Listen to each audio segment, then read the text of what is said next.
Hi everyone, this is Adam. If you're like me and saw the incredible cinematic for Prey 2 only for it to get taken away, you're probably in a lot of pain. However, Bethesda has decided to reboot the entire franchise with the minds behind the Sonic series, Arcane Studios, charged with developing it. Prey offers the choice of giving players the tools to explore the environment and complete missions in various ways.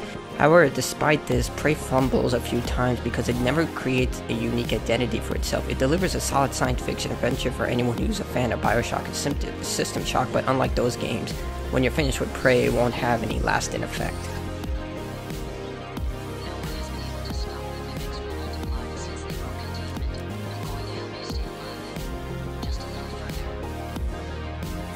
Prey has you in the control of Morgan Yu, male or female depending on your choice, and takes place on Talos 1, a space station used for research in an alien organism called the Typhon, and development of neuromods.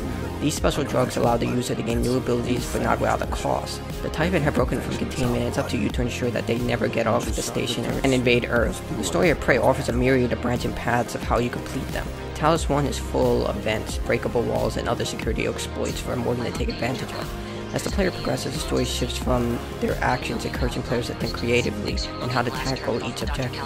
Powers play a major role in Prey. Human abilities, which are separated into security, scientist, and engineer, offer traditional things such as health upgrades and better weapon handling. It's the Typhon powers that give you a sense of power with abilities such as teleport and transform into objects, and even summoning Typhon to fight on your side. Each tree has their own strengths and weaknesses, but the game encourages you to avoid Typhon abilities, since the Talos 1 defenses will activate if you invest too heavily into Typhon, and a nemesis-like creature called a Niper will hunt you down more aggressively if you have more Typhon abilities. Prey attempts to give you the illusion of choice by offering you a myriad of ways in which you can play the game. However, in the beginning this is very difficult.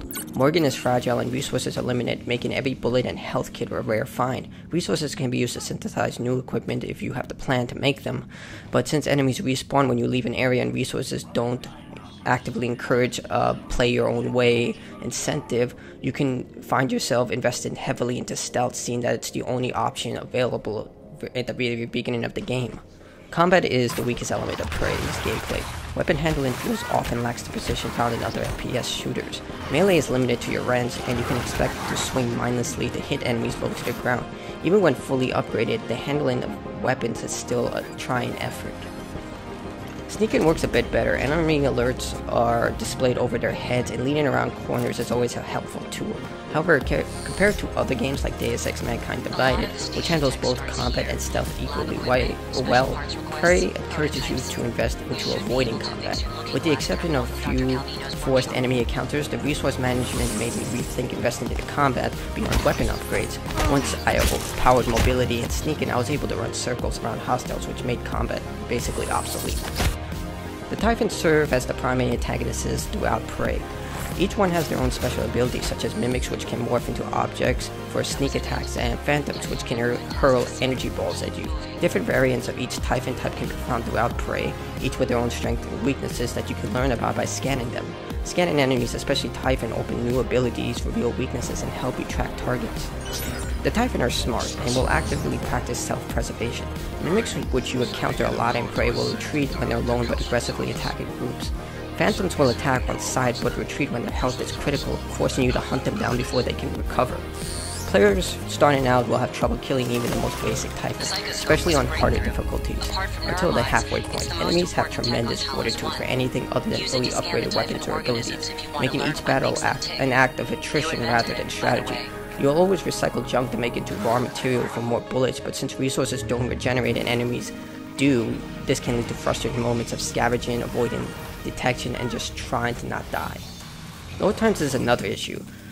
While the game allows you to save anywhere and loading after death is quick, loading between areas can become infuriating. If you thought Skyrim's loading screens were bad, this is much worse. You'll be traveling a lot between areas, and since they're much smaller and condensed than other open world games, you're going to endure these load times for a very long time. Weapons in Prey range from traditional firearms to non-lethal weapons, the most effective weapon being the glue gun, which can fire either to encase enemies in glue or making them vulnerable to damage, or used to reach new areas, absorb fire, electrical damage. It's a very versatile weapon that is pretty much the most unique thing about Prey. Everything else falls in the most mediocre, just condense everything into one game feel. Other weapons include like grenades that break everything down to crafting material to EMPs. You also get weapons such as handguns, shotguns. There's nothing really as unique as the glue gun, but that's where the creativity falls short. And you'll need to take every advantage you can. Talos 1 isn't safe. The story of Prey has you traveling through each section of the station, and developer Arcane Studios did a phenomenal job of making the station feel alive. Littered around are corpses of former staff from Talos 1, living quarters are full of personal objects and facilities you'll find in a station like this. What made the world truly its own were the audio diaries, which highlighted the struggles of the inhabitants of Talos 1.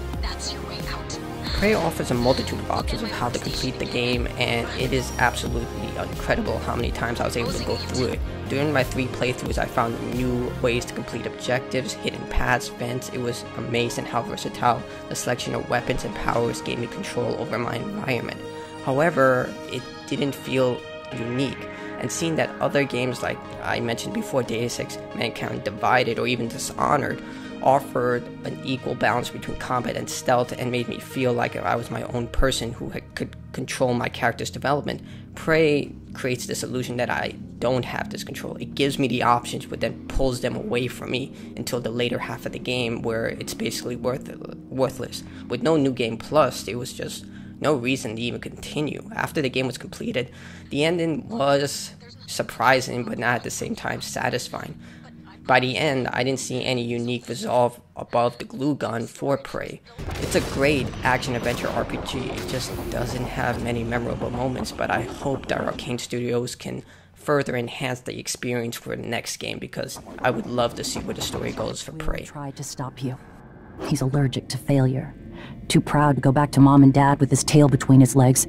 So, it's up to you now. Good luck. Told you wouldn't like it.